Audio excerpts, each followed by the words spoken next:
Educational creativity চ্যানেলে সকলকে স্বাগত। এসএসসি নিয়ে মামলা দায়ের কলকাতা হাইকোর্টে 17/9/2025 এই মামলাটি ফাইল হয়েছে, আপনারা দেখতে পাচ্ছেন। এই মামলাটি কিসের উপরে ভিত্তিতে করা হয়েছে? ফ্রেশাররা এই মামলাটি করেছে, ফ্রেশার ক্যান্ডিডেটরা এখানে ইন সার্ভিসদের কিছু কিছু অ্যাডভান্টেজ দেওয়ার জন্য বা আরো একটি বিষয় যেটি অযোগ্যদের চাকরিতে বসতে দিয়েছে সেই নিয়ে মামলা করেছে। সেই অযোগ্যের কি সংজ্ঞা রয়েছে, আমরা যদি কেসের সিনপসিস দেখি তাহলে কিন্তু পুরোটাই বুঝে যাব। তো চলুন, খুব সেন্সিটিভ একটি বিষয়, আবারও মামলা কলকাতা হাইকোর্টে এই ফ্রেশার ক্যান্ডিডেটদের। চলুন আমরা সেই বিষয়গুলো পুরোটাই দেখে নিই, সিনপসিস সহ পয়েন্টস অফ ল। দেখুন, সিনপসিস আমরা যদি দেখি, West Bengal central school service commission conducted recruitment process in terms of the rules 2016. Private respondent was appointed first SLST 2016 after the expiry of the panel.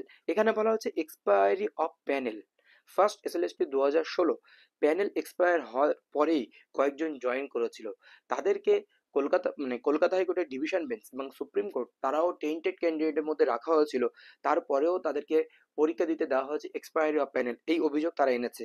1/22/2024 honourable division bench specially passed order disabling the candidate appointed after expiry of panel from participating in any future recruitment process and further directed them to refund the benefit of fraudulent obtained remuneration from the state exchequer. They have been specially categorized as tainted candidates. তাদেরকেও tainted candidate হিসেবে ধরা হচ্ছে, যারা expiry of প্যানেলের পরে যেগুলো মন্ত্রী মিশনের সাপোর্টে নিয়ে এখানে সুপার নিউমেরিক পোস্ট ক্রিয়েট করা হয়েছিল, সেই বিষয়ের এক্সপায়ারি প্যানেল হওয়ার পরে ওয়েটিং লিস্ট থেকে অনেকের চাকরি দেওয়া হয়েছিল, সেই কথা এখানে কিন্তু তুলে ধরা হয়েছে। এক্সপায়ারি অফ প্যানেলের পরে যারা চাকরি পেয়েছে তারাও কিন্তু টেন্টেড বা অযোগ্য বলে ধরা হয়েছে কলকাতা হাইকোর্টের ডিভিশন বেঞ্চের রায় বা সুপ্রিম কোর্টের রায় অনুযায়ী। Order and judgment pass by honourable supreme court of India dated 3/4/2025 explicitly mentioned the especially found tainted candidate cannot participate in the selection process, yet the commission has failed to restrict the person appointed after expiry of panel। 12/3/2019 for class 9-10 এবং 27/11/2018 11-12। 12/3/2019 এবং 27/11/2018 যথাক্রমে নবম, দশম, দ্বাদশ, একাদশের panel expire হয়ে গিয়েছিল from participating in the fresh selection process of the second SLSU 2025. Moreover, they are continuing to provide service as an appointed assistant teacher in terms of the modification order 17/4/2025 pass by honourable supreme court. এমনকি তারা 31শে December পর্যন্ত 17/4/2025 যে modification application হয়েছিল, মানে অর্ডারে modification হয়েছিল, সেটার উপরে ভিত্তি করে তারা এখনো সার্ভিস করছে।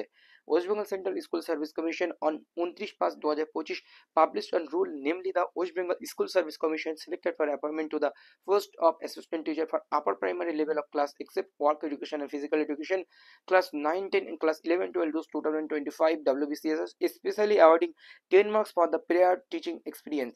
যে teaching experience, prayer teaching experience যে 10 মার্কস দেওয়া হচ্ছে, সেটা নিয়েও কিন্তু মামলা হচ্ছে। এবার কি হবে না হবে পরের বিষয়, এই 10 মার্কস নিয়ে অনেক জলগোলা হয়েছিল সুপ্রিম কোর্টে।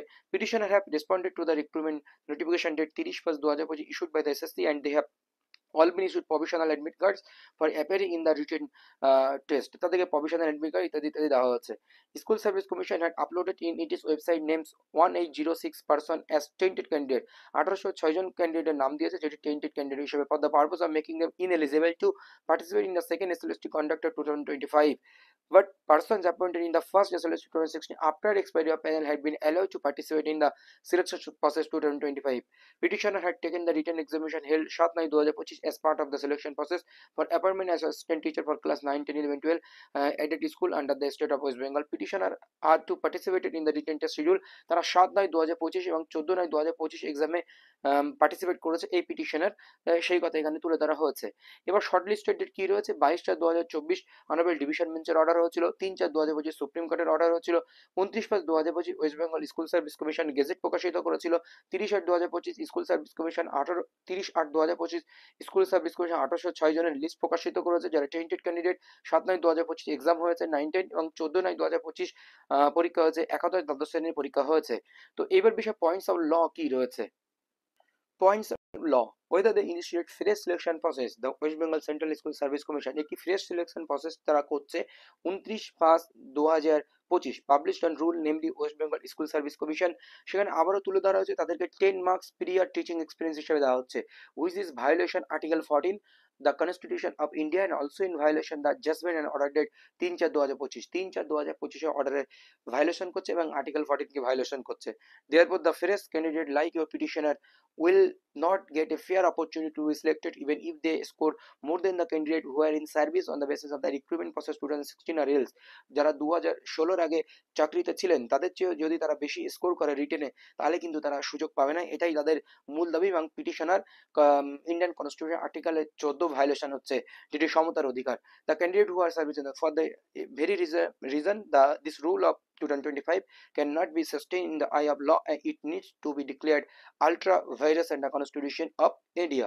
Whether the rule 2025 is a perfect legitimate means for arbitrary whimsical action ইত্যাদিতে বলা হচ্ছে যে নোটিফিকেশন 29/2025 29/2025 সেটাও আর্টিকেল 14 কে ভায়োলেশন করেছে, সেই কথা তুলে ধরা হয়েছে। Whether reconciliation of the report filed by SSC before this honorable court as mentioned the hearing in the list of the tainted candidate 30/2025 will clearly reveal the SSC in acting a violation of the honorable Supreme Court order.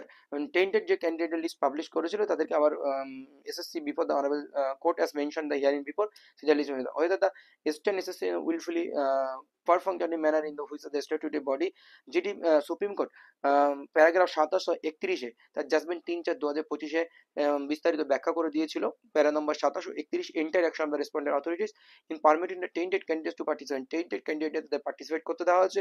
Tainted ক্যান্ডিডেটের সংজ্ঞা যেটা বললাম আমরা, expiry of panel second SLS 2025 as vitiated institution malice and non transparency and nepotism arbitrary. এই হচ্ছে বিস্তারিত update. মোটামুটি আমরা যা শেষের দিকে আসলো মোটামুটি এটাই লেখা থাকবে।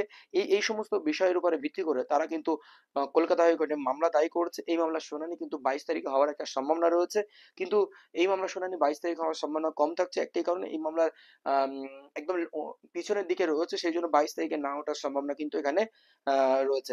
দেখা যাক এবার কি হয়। 10 নম্বর নিয়ে আগেও তো সমস্যা হয়েছিল, কিন্তু এক্সপায়ারি অফ প্যানেল নিয়ে এখনো জল গলা হয়নি। তাহলে অনেক কিছু এখান থেকে ঘটতে পারে, বলা যেতে পারে, আবার কিছু না হতে পারে। ধন্যবাদ।